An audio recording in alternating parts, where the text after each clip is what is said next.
Buenos días, que la paz del Señor esté con todos ustedes. Estamos en esta nueva edición de Te doy su palabra. Y primero quiero decir que estoy, así como cuando retransmitíamos la misa, yo no podía leer todos los comentarios de Facebook a lo largo de la misa, pero ahora estos días, por lo menos al principio, estoy más atento a lo que ustedes puedan ir sugiriendo y proponiendo. Y voy estando atento a lo que ustedes quieran en Facebook, en YouTube para ayudar. Por ejemplo, me han pedido que al final del programa de la bendición, pues lo haré, siempre que me acuerde, que soy muy despistado. Hay alguno que me ha pedido que lea las lecturas en este mismo video. A veces lo haré y a veces no, porque no siempre me refiero al mismo elemento de la liturgia. Me voy a centrar en la palabra de Dios, pero la palabra de Dios es un torrente enorme y es imposible en 10, 20 minutos, que es como máximo lo que pretendo que dure cada grabación, es imposible y prolijo. Entonces, habrá veces que me centre mucho en el Evangelio, entonces explicaré, si explico con más detalle el Evangelio, lo leeré. Este año, por ejemplo, los que han estado siguiendo la misa saben que me he centrado más en las primeras lecturas, que suelen ser más desconocidas. Yo creo que en este próximo año 22 lo volveré a hacer, centrarme más en las primeras lecturas. Por ejemplo, me quedé con ganas el año pasado de explicar los Hechos, pues si Dios quiere lo haremos en Pascua. Entonces, según la importancia que yo le dé a una lectura o a otra, o a alguna temática que está un poco por encima, sobrevolando las lecturas, leeré o no leeré. ¿Por qué digo esto? Pues porque en tiempos fuertes hay mucha más vinculación. Tiempos fuertes son el Adviento, la Cuaresma, la Pascua. Hay mucha más vinculación entre la primera lectura y el Evangelio. Entonces, a veces la predicación no conviene centrarse solo en el Evangelio, solo en la primera lectura o incluso en el Salmo, sino el tema que tienen en común estas lecturas. Es el caso de hoy. Hoy no voy a leer las lecturas, aunque me centraré un poquito más en el Evangelio. El tema de hoy, por ejemplo, si ustedes están atentos, que destaca incluso el Salmo, que no siempre es fácil encontrar un Salmo que sirva de nexo de unión entre primera lectura y Evangelio, es sin duda ninguna el banquete. Todos nosotros tenemos la experiencia del banquete. Los banquetes son maravillosos. Son maravillosos porque son momentos en los que se come de un modo especial, rico, y a todos nos gusta comer y comer bien. Pero el banquete tiene un elemento especial que lo hace aún más importante que la comida, o lo que va junto a la comida, que es el adorno, que es la vestimenta. El banquete no es una comida campestre, el banquete es un banquete, el banquete es una celebración. Por lo tanto, el banquete tiene dos elementos por encima de los materiales, que son la compañía. En el banquete están invitados los seres queridos. El banquete es una fiesta con aquellos a los que se ama, con aquellos con los que se está a gusto. Y el segundo elemento es la motivación. Uno hace un banquete por algo, uno hace un banquete para celebrar. Por eso es muy importante en los banquetes conocer el motivo. ¿Por qué estamos comiendo? ¿Por qué estamos de fiesta? ¿Por qué estamos con esta música? Estamos de banquete porque se ha casado el fulanito y le queremos mucho y nos alegramos de la esposa o del esposo que ha escogido. Estamos recordando a una familia. Hay banquetes incluso después de un funeral, que es un momento triste, doloroso, pero a veces se da un banquete. Estamos tristes porque se ha ido un ser querido, pero los que quedamos damos gracias a Dios por ese ser querido, y además estamos aquellos que tenemos en común el amor a esa persona. Por lo tanto, en este banquete que sobrevuela o que subyace más bien a las lecturas de hoy, es muy importante el por qué estamos haciendo un banquete y por qué el Señor nos invita a un banquete. Las fiestas verdaderas tienen algo que recordar. Es verdad que hay gente que hace fiestas para olvidar, por eso es necesario emborracharse en las fiestas mundanas. Para poder ser felices, algunas personas necesitan hacer como que no existen sus problemas. Eso es todo lo contrario de la fiesta cristiana. El banquete cristiano, el banquete que se nos ofrece hoy, y que no hace falta, no descubrimos nada cuando decimos que el banquete es la Santa Misa, el banquete por excelencia con el que terminaremos este rato de reflexión. Nosotros lo que hacemos no es olvidar, por eso nosotros, aunque tenemos alcohol, que el alcohol no es malo, Dios no hizo el alcohol para los borrachos, en este banquete hay vino, vinos generosos, nos dice la profecía de Isaías, pero es un alcohol que no hace falta beber en cantidades como para emborracharse. Hay una borrachera que es espiritual en el sentido de que hay una alegría tan grande que no necesitamos olvidar. Por eso, según la oración preciosa de Santo Tomás de Aquino, decimos sangre de Cristo embriágame. La fiesta de la cual hoy nos habla la liturgia de la palabra, es una fiesta que nos lleva a recordar y cuya causa es recordar. La palabra que usan los hebreos es la palabra zikaron, que significa memorial, recuerdo. Pero no solamente un recuerdo, que también tenemos fiestas en el mundo. Vamos a recordar a fulanito que nació este día y por eso vamos a hacer un banquete por su cumpleaños, pero no está naciendo de nuevo, de hecho está cada vez más viejito. El zikaron, el memorial de recordar, es traer el pasado que estamos celebrando al presente, lo hacemos verdadero. Eso es el memorial. El banquete que celebran los judíos en la Pascua es el volver a traer la misma salvación que experimentaron nuestros padres, los israelitas, cuando fueron liberados de Egipto. Todo eso, indudablemente, adelantamos ya, es un adelanto de la Eucaristía, de la Santa Misa. Jesucristo, cuando celebra la última cena con sus apóstoles, hace un banquete, hace ese memorial, pero introduce un elemento nuevo que no es solamente la salvación que Dios realizó con los judíos, con la sangre del cordero que libraba a aquellos que tenían las jambas y los dinteles de las puertas manchadas con sangre, sino que ahora es su sangre la que va a ser derramada, porque adelanta el Jueves Santo lo que va a realizar el viernes, y nos pide que hagamos esto en memoria suya, porque cada misa es una actualización, ya sin sufrimiento, pero una actualización de todo el amor derramado por Cristo en la cruz por nosotros. Por eso, el Antiguo Testamento y toda la palabra de Dios se entiende plenamente a la luz de Cristo y a la luz de la Eucaristía. Por eso hemos leído en el capítulo 25 de Isaías, aquel día, se está hablando de ahora y se está hablando del día final, porque el Adviento es un tiempo para mirar, sobre todo estas primeras semanas, la venida final del Señor. Aquel día el Señor de los ejércitos preparará para todos, luego hablaremos de este para todos, los pueblos, en este monte, un festín, el monte del altar, se refería al monte Sión, pero ahora es el monte del altar, un festín de manjares suculentos, un festín de vinos de solera, manjares enjundiosos, vinos generosos.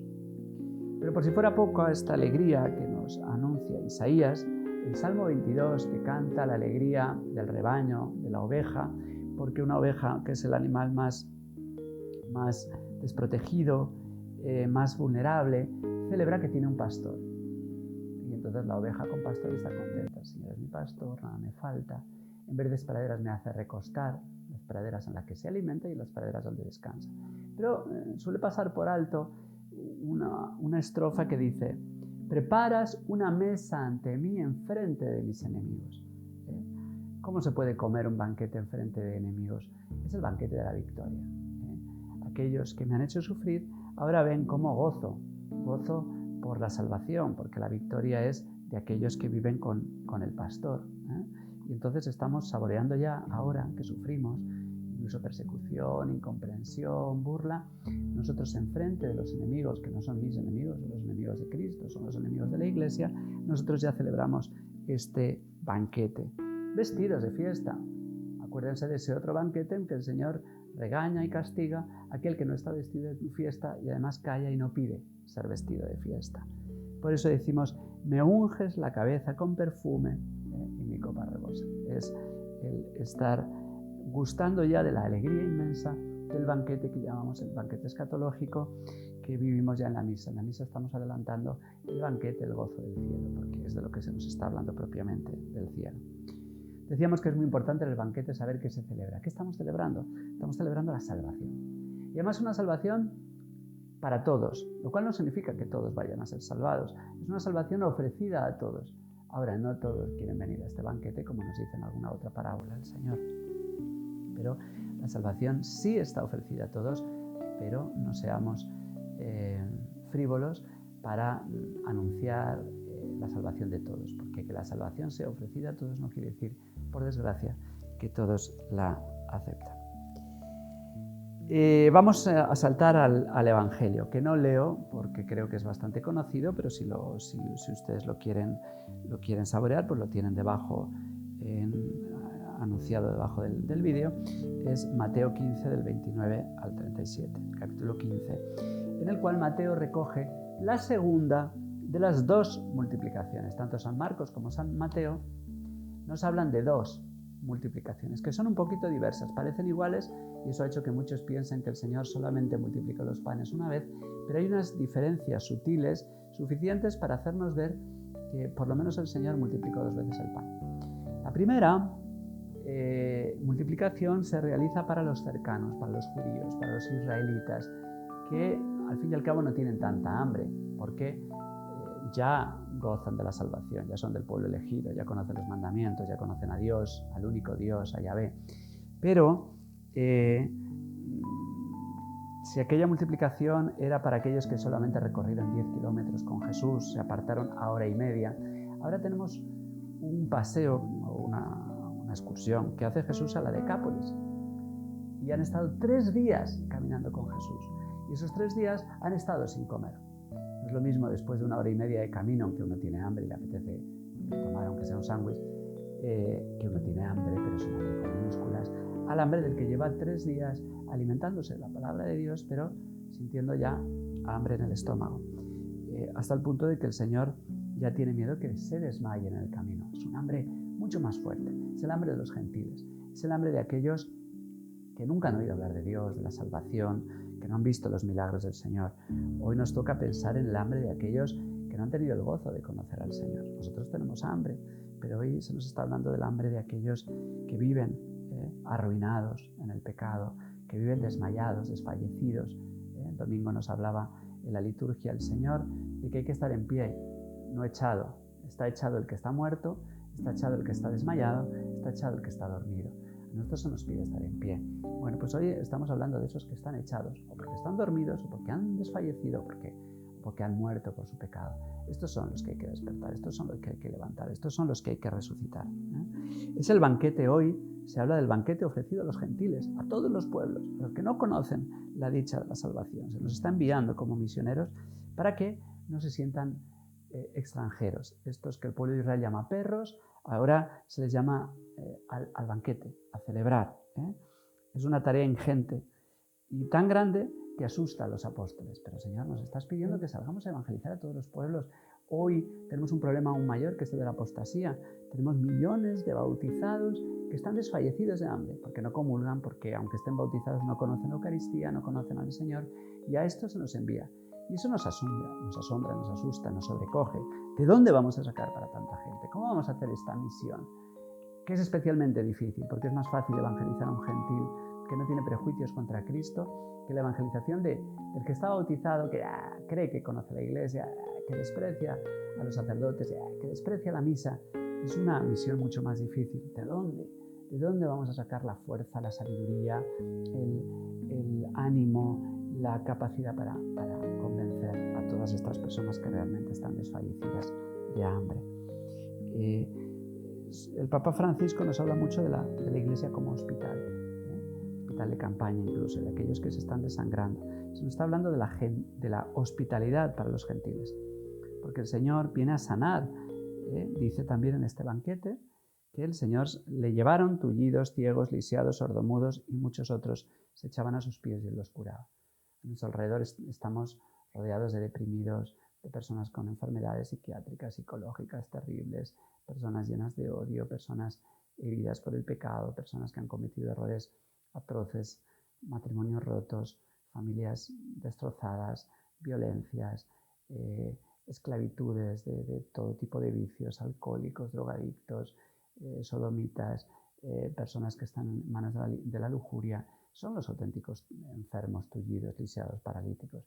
Y a estos se nos pide acudir. Son estas muchedumbres que nos asustan. Y por eso es dramático cerrar las iglesias, por eso es dramático dejar de celebrar la misa. Porque este es el banquete que necesita la gente. Están bien los psiquiatras, están bien los psicólogos, pero lo que necesita la gente es la Eucaristía, es este banquete, es comer el pan y el cuerpo de Cristo. Nuestro apostolado es llevarles a la misa, llevarles a este banquete, porque ellos, como nosotros, sienten hambre, pero su hambre es un hambre que les hace desfallecer, es un hambre que les hace morir. Por eso la iglesia es un hospital en el sentido físico, por eso damos de comer en nuestros comedores, por eso la iglesia tiene los mejores hospitales, pero sobre todo eso nos pide ser un hospital en el sentido espiritual. Es muy curioso que en latín hay una palabra salus que significa salud y salvación. La palabra salus une lo físico y lo espiritual, porque aunque somos cuerpo y alma y los distinguimos, no los separamos. El cuerpo y el alma no están separados. Si se separan es porque estamos muertos. Y es un tiempo en que todavía hay que esperar la resurrección. Pero en esta vida, cuerpo y alma están unidos. Por eso las enfermedades psicológicas repercuten en el cuerpo, las enfermedades del cuerpo repercuten en la psicología, y la enfermedad del alma, que es el pecado, la falta de oración, repercute en el cuerpo y en la psicología. Por eso nosotros hoy recibimos a Jesús como anfitrión y además como huésped, porque aunque aquí en este programa te doy su palabra, lo que hacemos es alimentar con la palabra de Dios, dar la buena noticia, hacer sentir a las gentes que son amadas, que ese es el verdadero alimento, no es suficiente. Te doy su palabra es un programa que quiere llevar a la misa, a que acudas al templo, si es posible, si no Dios te lo dará por otro camino. Pero esta salvación es la que el Señor nos ofrece de modo pleno en la Santa Misa. Es verdad que no es visible, eso será en el cielo, pero ya comemos el cuerpo y la sangre de Cristo. Aquí ya nos alimentamos del vino y del pan, que son los que realmente llenan nuestra alma. Y esto es lo que estamos haciendo en Adviento, preparar la Navidad, en la cual el Niño Dios viene como alimento. En Belén, Betlehem, la casa del pan, el horno ardiente de caridad donde se fragua este pan que se nos da en la Eucaristía, ¿a dónde estamos llamados? Los de casa, simbolizados en los pastores, que iremos a adorar a Jesús en Navidad, los de casa, aunque indigentes como los pastores, somos los de casa. Los pastores eran del pueblo de Israel. Y los extranjeros, los magos. Los pastores representamos a los de casa, aunque indigentes, y los magos representan a los de fuera, aunque a veces poderosos, ricos, como son los magos, pero aún más indigentes en el fondo, aunque no lo sepan. Pues estos son los extranjeros que son invitados al banquete de la comunión, a la amistad a la que estamos todos llamados, esta amistad que es lo más importante de un banquete, no tanto el alimento como la compañía y sobre todo el anfitrión que nos recibe y que nos dignifica y que nos honra invitándonos, porque este anfitrión se ha convertido en nuestro huésped cuando comulgamos y le recibimos en nuestra casa, como vimos con el centurión antes de ayer, y además es alimento. Es anfitrión, es huésped, es comida. Este es el banquete maravilloso de la misa, el banquete escatológico. Pues hoy, si me acuerdo de esta petición que me han hecho, de que les despida con la bendición, pues así lo hago. Que la bendición de Dios Todopoderoso, Padre, Hijo y Espíritu Santo, descienda sobre ustedes y les acompañe siempre. Hasta mañana, si Dios quiere.